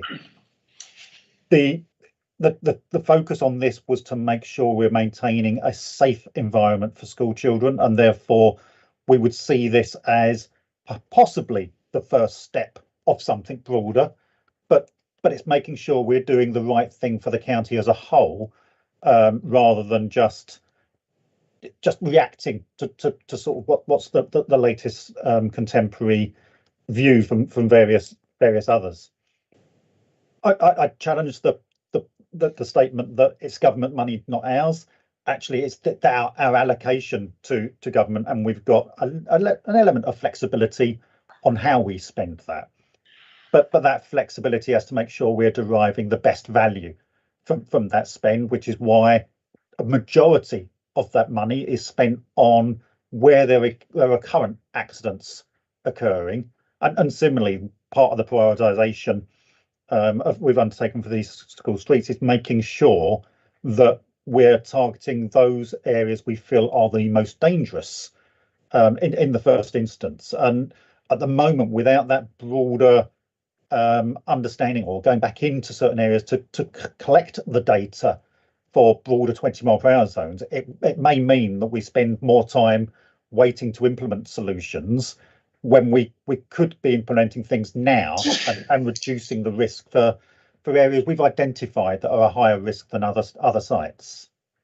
So it's I think in summary, we've not taken 20 mile per hour zones off the table completely. We're going to be looking at the trial we're undertaking in Copthorne and sort of analysing that to see what the true benefits are, but also the implications and negatives of introducing such a solution are, so that we can roll anything else out in a more informed way, if that's the solution that is the most appropriate solution for the areas within Shropshire.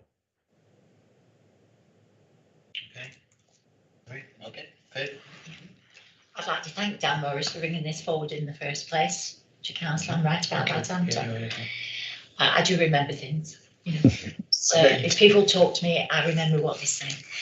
I'd also like to say that I have St Lawrence's just around the corner from me. I'd have liked to have been involved with something to do with that. I know it's not on my patch, but it would have been nice. St Lawrence's is different. St Lawrence's has a terrible cul-de-sac where you get all these people parking, bringing their children in the mornings. But on either side of St Lawrence's, we have two very major roads that bring traffic in and out of Ludlow. Old Street already has 20 miles an hour. People ignore it completely. And I remember going with not Jason Hughes, one of the other officers, to the school, and they had a petition 10 years ago for a pedestrian crossing on Old Street. People run out of Friars Walk straight out onto the main road, and we've had a few near-dos. We had a car came racing down there the other night, slammed into one of the cars that was parked there, and then he ran off. We never found out who it was. And then the other side, thank goodness Jason Hughes has finally put my halos in, so we have a really good, you couldn't see it when the sun shone that way, you couldn't see the pedestrian crossing, which the children use, of course. So that's a problem. Henley Road, we've got all the children coming to secondary modern school. That is a problem because people come at top speed. I've seen a few near-dos there. But I also have one at Bishop Hooper School. Now, what I want to ask is, you've got money down for all these places, £500, £250 or £145. There's a few zeros on the end. Yes, well, I was just going to say that. I hope there's zeros on the end. But you're going into 2028. You know, it seems such a long time it's going to take you to do all these things. But I've got Bishop Hooper School. Now, if you just come out and cut the hedges back every now and again, they might be able to see to get out of the school. It's a very busy road. It's a Canaan road. It's a country road. We've got lots of lorries and tractors going up and down. If you just do that, it's not done anymore. I have to ring Daniel, Mr. Massey, and ask him to go out there and cut them back. You know, it's so simple to look after our schools. I'm now the governor there. You know, it just needs a little bit of thought. I'd really like to make sure that we are going to fund these places that maybe you have crossed off, and that we can maybe come forward and say, I think you got that wrong, and we'd like to have a look at it again. And that was one of the things that I thought about as well. In Doncaster, I was up there on Sunday, they have flashing lights, and it says you are going at such and such a speed, and they flash on, and automatically you slow down. And I'm sorry, that does happen, definitely. Okay. Thank you.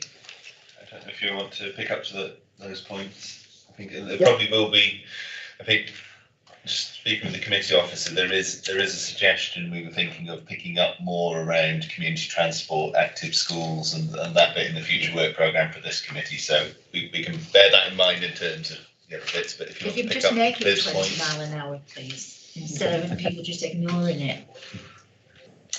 So yeah, just to pick up on some of those high level bits, and then I'll bring Victoria in for some of the detail. Just to reiterate that where we're not proposing to do anything, we do have a school travel officer that we've now recruited, who, if we're getting these challenges, there'll be sort of the priority for her engagement in the first instance, so that we can take a much more detailed look at what's occurring in those sites, so that we can take the most appropriate solutions. And there's never a one-size-fits-all solution to these things. It's every site is different, and we have to make sure we're doing the right thing for each site. With regards to sort of the funding and levels, unfortunately, the funding within highways, not just in Shropshire but across the country, is considerably below that's required to do what we need. We have numerous requests for funding for scheme improvements, road improvements, as well as maintenance, which we're simply just not resourced to fund. We've got a very limited budget, which is why we've had to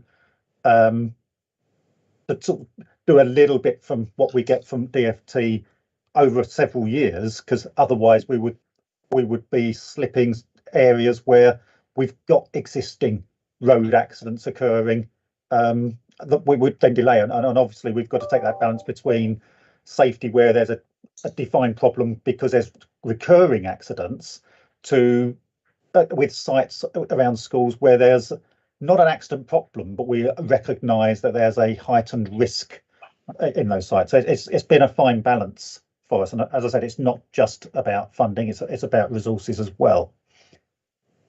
The same applies for highway maintenance.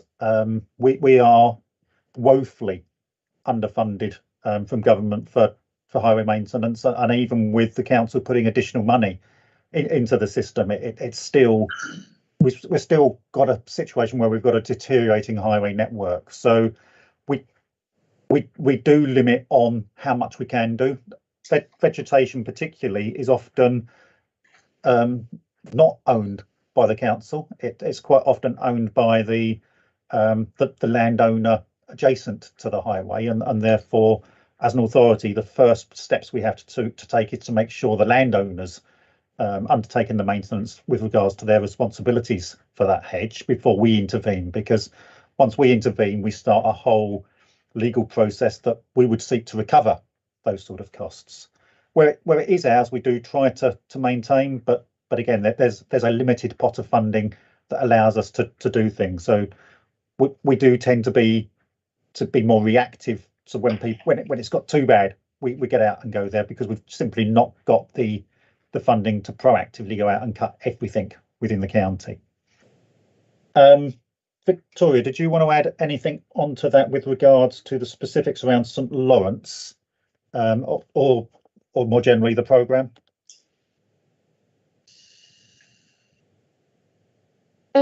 Yeah, just in terms of timing of the programme, I know Councillor Parry had mentioned sort of how long it looked like the whole process would take. When we originally worked up our forecast, we had done so on a sort of worst case scenario, which would be where a large number of schools required those additional physical interventions that Steve referred to in the presentation. So this is where we might need to put in speed cushions or other features to further slow the traffic down, and it's those things that tend to come with a high price tag.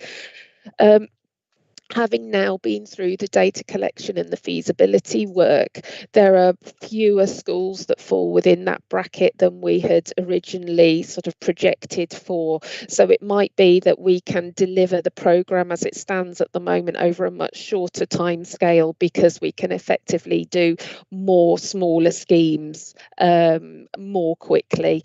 But as Steve said, we need to review that in terms of what our sort of third party partners are able to sort of have the capacity for as well, so that when we sort of go public on this, there is a degree of assurance on actually delivering on what we want to. In terms of St Lawrence's, yeah, I'm aware of the zebra crossing that you refer to, sort of near the police station. I'm not aware about the pedestrian crossing on Old Street, so I'll pick that up separately outside of this and follow that up and get back to you on that specifically, Councillor Parry, if that's okay. The school know about it. They were the ones that asked for it. No, that's 10 fine. years ago. Okay, and I think that was most of the part. I think Mark is next. Yeah, I mean, I was also initially going to mention about the timescale, because it seems to be suggesting that children who are in year one, perhaps at a primary school, may have to go through their entire primary school and get to secondary school before anyone does anything outside their primary school. It could be 4 or 5 years away, looking at the figures we've got there. But Victoria did actually say that some of this could happen a bit quicker. However, what it doesn't mention anywhere is what counts as outside school. we're saying 20 miles an hour outside school. For instance, the primary school in my ward, at the time that children are going to school, the road itself that you would class probably as being outside the school is so chock-a-block with cars, you'll be lucky if you can move, let alone reach 20 miles an hour. However, all the children, or at least a good half of them, have to cross the main road where there is no crossing about 150 yards up the road. And that's where I'd want to see the 20 mile an hour, perhaps a variable one, but a 20 mile an hour introduced and some sort of crossing, because that's actually the danger point. It's not outside the school at all. Victoria, do you want to feedback on that one? Yeah, and I think this is exactly the kind of sort of situation where, you know, through our school travel plan advisor, we would be looking to engage with the schools and unpicking that kind of additional information that sort of informs us on what the sort of pupil behaviour is. I mean, obviously, this project has come about in response to the original council motion, which was looking at 20 mile an hour, mandatory 20 mile an hour speed restrictions outside schools. So, you know, out of, you know, over 170 sites, we have had to apply a fairly crude filter at this stage into understanding what's happening outside of the school gates. The next stage is now following up on that sort of engage. We've got our provisional programme, follow up with schools and really start to unpick some of that sort of behaviour that's going on in that sort of donut that's the sort of step away from immediately outside the school, and feeding that through into our other programmes of work. Okay, thank you for that. Yes, Christian? Yes, Councillor Williams spoke about, you know, what is classed as outside the school. There are a number of roads in many towns and villages where, you know, speeding traffic is an issue. And I think, you know, it would be that's a good idea for the council to consider putting up signage which is designed by local school children, advising motorists to slow down, the fact they're near a school. That could be a very cost-effective method of helping to bring down traffic speeds. I'm aware that these sort of signs have been put up on Innidrain in Bridgnorth, and they've had a very positive effect on reducing traffic speeds. Okay, I don't know if you want to come back on that one. I noticed that was part of the issue in some of the areas, but it might be the solution in others, I guess. Yeah, there's a balance to be had, because there are some informal signs around the county which it's fair to say perhaps shouldn't be there, but we take a fairly relaxed view on them. But when you're introducing something that becomes formal, that has the potential to be enforced, then sort of supplementary signs potentially would provide a mitigation into any appeal against enforcement. Victoria, I don't know whether you want to expand upon that a bit more than I do, because you know the detail far better than me. No, really just to echo what Steve said. The locations around the county where there's already some school artwork are typically there in an advisory capacity.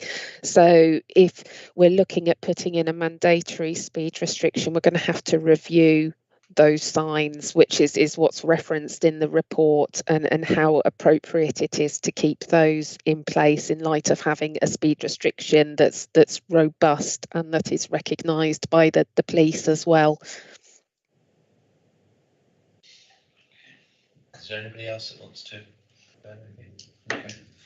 I was just going to check. So, when you're engaging with the schools, is that on a one-to-one basis, or is that through any sort of forum, or which method are you using? For the project to date, we've been engaging directly with school leaders through colleagues in the education department. So working with Phil Wilson directly and making sure updates go out as part of weekly updates that he sends out, or his team send out to head teachers anyway, directing them to information, or we've done a couple of briefing notes as well. As the project now moves forward into sort of programme design and delivery, it will be much more one-to-one engagement with those schools over the specifics of any design going forward.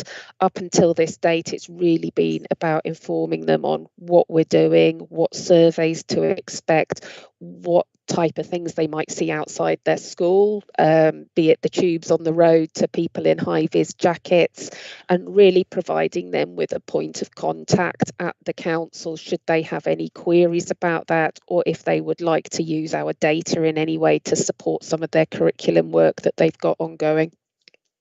Excuse me, Chair.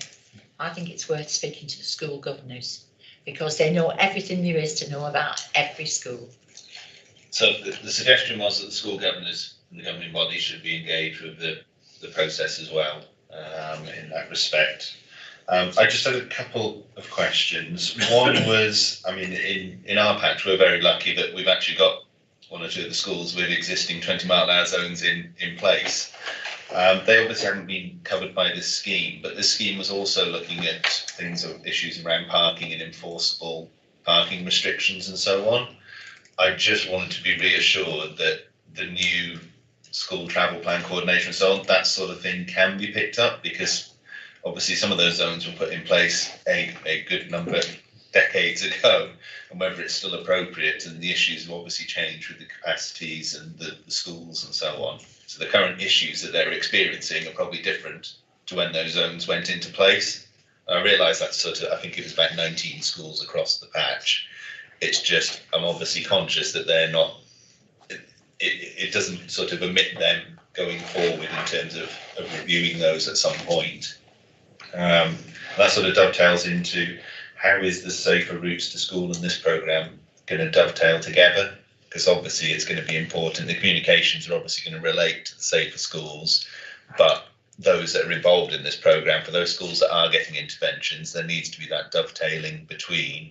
But as you said, there will be some disappointed schools who aren't in that programme, who probably will really want to be on the front foot in terms of what other measures they could put in place.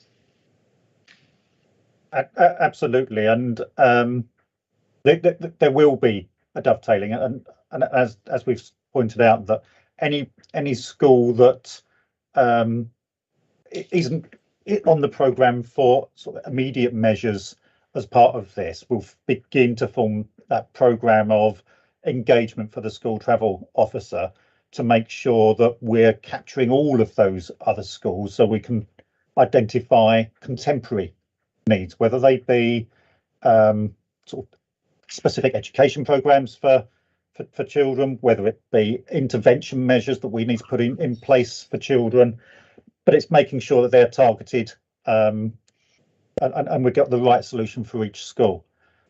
Again, from a capacity point of view, we've got one school travel officer for quite a number of schools which aren't included within the physical measures for here. So there's a capacity issue again, which we'll need to prioritise where we're identifying first. So, which is why if we've got schools who are challenging and suggesting that they feel the data we've collected is perhaps incorrect, it gives us the opportunity to perhaps use those as the sort of the priority for the initial engagement. Again, Victoria, do you want to add anything to that?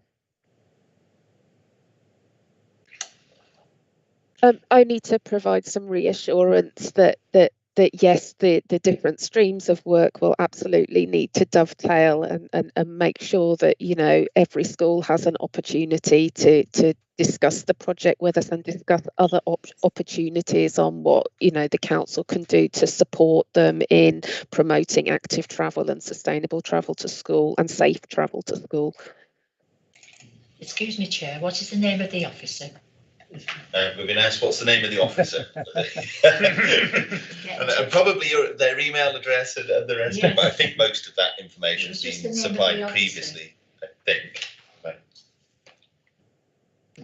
Victoria, because I've got brain fog at the moment. I've forgotten Rhiannon's surname. it's Rhiannon Letman Wade. So I suppose that's something we might want just some that consideration on, an update of where the two programs run into it, and it's probably I'm going to suggest goes on our work programme, and that's something we could look at on an ongoing basis of how she's getting on and how the two programmes are working together as we go forward. Okay. If nobody else has got any other questions, are we happy with the recommendations that we have considered those items I listed at the start of the meeting? And I'm just going to make the recommendation that we add something to the work programme around this, around the active schools and the other bits, so we can keep an eye on how this is progressing and working with the other measures that we're going to put in place. Are we going to get a load of flack off the schools that aren't included? I think we are as I'm sure it's a controversial topic that will attract public interest. Yes. I'm sure we'll hear feedback from it, but looking at this programme, at least there is progress being made on matters and issues. Yes, So I Take a suppose long we'll time. give a watching brief. We've not been given an easy task. We appreciate that. So thank you for updating us today. And I say thank you to the leader for sitting in and taking an interest in our scrutiny of this item as well. Paying keen interest. Okay, right. In that case, we're finished with that item. Thank you to you both. Thank you. See you again in the future. Thank you. Thank you. Thank you. Bye.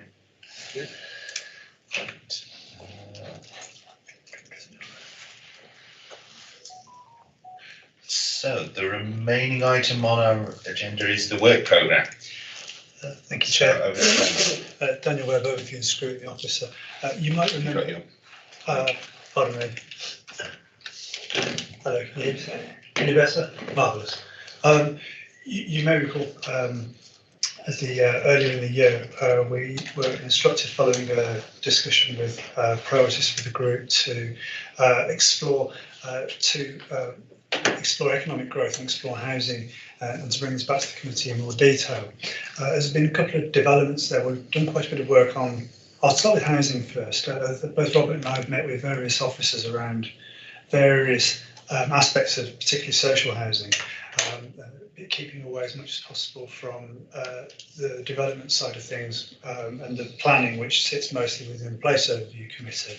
And there are a number of topics that are coming up soon, which I think this committee needs to spend a little bit of time exploring, perhaps offline in the Teams meetings, so we can pull together a coherent programme of work so we're not burdening officers with coming back with largely similar topics repeatedly. Some of these have been recommended beforehand, and some of them have emerged in our discussions with officers, and some have actually arisen during the course of this meeting as well. For example, you've asked again to look at Start Housing and Cornova and the future management structures around that. We've had a recommendation, we've had a request come through from the Health and Adult Social Care Committee to look at the affordability of rural housing, particularly social housing, with regards to concerns that they have that some of the work that they wish to do around developing health infrastructure and health services in rural areas is hampered significantly by a lack of staff and crucially an inability to recruit staff. And one of the reasons they cite for that is an ability to move into these areas. Today we've discussed social housing disposals. I think Councillor Kerr touched upon this. And particularly around disposing housing that doesn't meet heating efficiency standards. Allied to this is another strategy that's currently in development, which you might not necessarily know around, and this is around affordable warmth, which again has an impact on rural areas in particular, where a lot of people live in housing that they can't afford to keep warm. These topics, to me anyway, appear to interrelate quite a lot, and I think it might be worth us meeting outside of this, perhaps with Jane Trethewey, to explore how we can bring these to the committee in a useful and meaningful way, because there's a lot in here that is in development, so this is an ideal time for us to look at it. So that's my first suggestion, is rather than say, let's look at these, I suggest we meet and we spend a bit of time ordering them. The other topic, which we touched upon again today, and this is stemmed from the 20-mile-an-hour limits around schools, are allied pieces of work that are happening. Similar to this, we've touched upon Rhiannon's work around safer routes to schools. And there's also a piece of work going to Cabinet next month around active schools. So at first glance, we appear to have three streams of work that are quite closely aligned. The Performance Management Scrutiny Committee had planned to carry out a task and finish group looking at safe routes to schools. And it's chosen to abandon that work for the time being because we have an officer in who is starting on that work already, and we felt it probably best that we scrutinise that ongoing work rather than making recommendations to carry out that work. So again, I think that might warrant a little bit of a discussion about how best we bring those three topics together alongside the broader and evergreen topic around road safety, particularly around 20-mile-an-hour limits, which has been touched upon in this meeting. Finally, a little update. You might remember that we looked at domestic abuse strategy last year, and there was a requirement for us as a local authority to produce a domestic abuse strategy. That work is still ongoing. I thought you might appreciate a small update on that.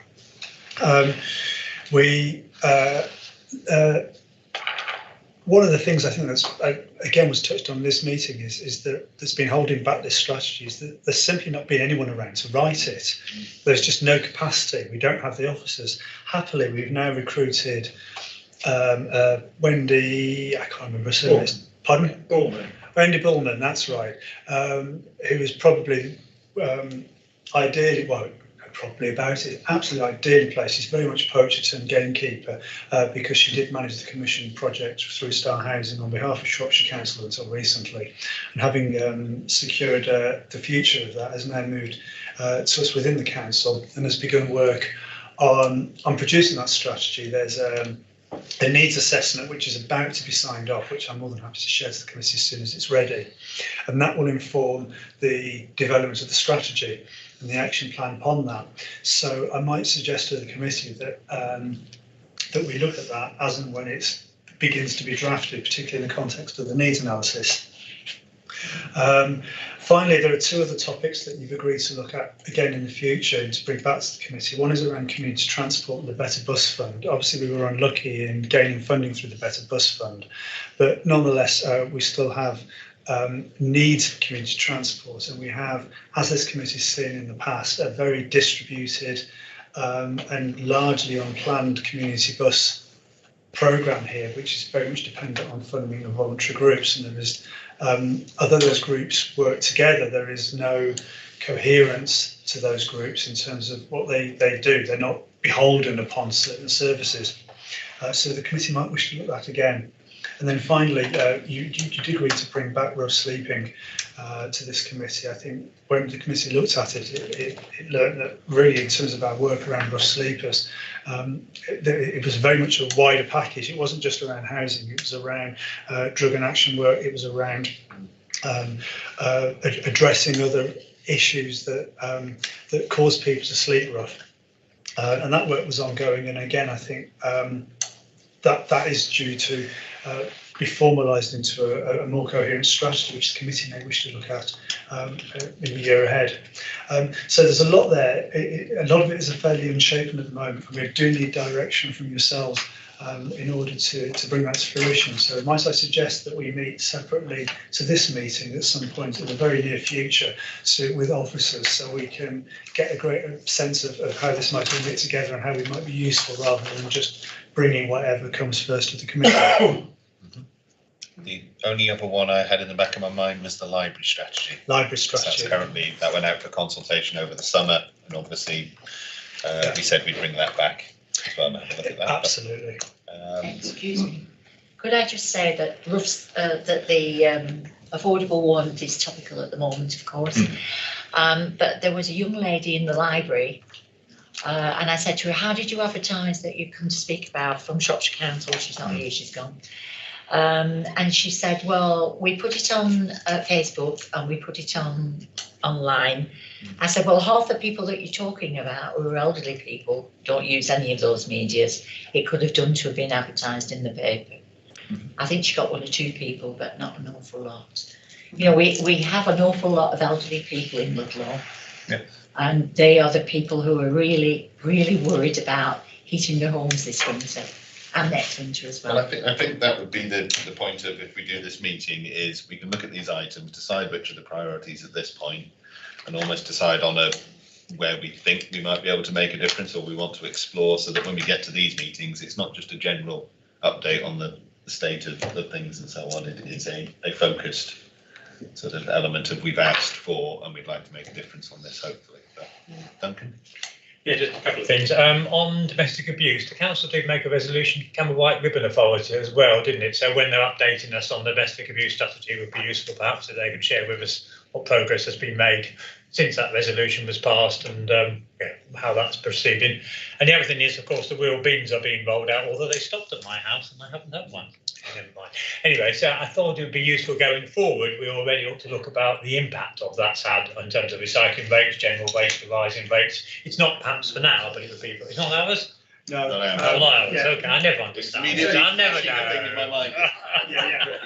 Happy to report that the draft from that waste minimisation strategy will be considered by the Place Overview Committee next week. So Duncan, if you're actually taking interest in that, then by all means come along to the meeting. Joyce has a sort of very, she has a very open. Joyce generally has a very sort of open door policy. So if you want to sort of come and contribute to that meeting, I'm sure she'd be delighted to have you come along. Is the agenda out yet? It will be out at some point today. I'm just waiting. I'm waiting on the papers at the moment. I just had in the back of my mind it was a bigger, wider topic, and that's normally the place. I get confused. Okay. But are we happy with the proposal to have sort of a Teams meeting just to flash through these, rather than trying to do it in this format? Yes, and then people can input. Okay, that's fine. Right. All that remains is the date and time of the next meeting. The next meeting, the Communities Overview, will take place on the 23rd of November 2022 at 10 AM. Other than that, it's the invitation to the Teams meeting in the meantime that will come through. Thank you very much, everybody. Thank you.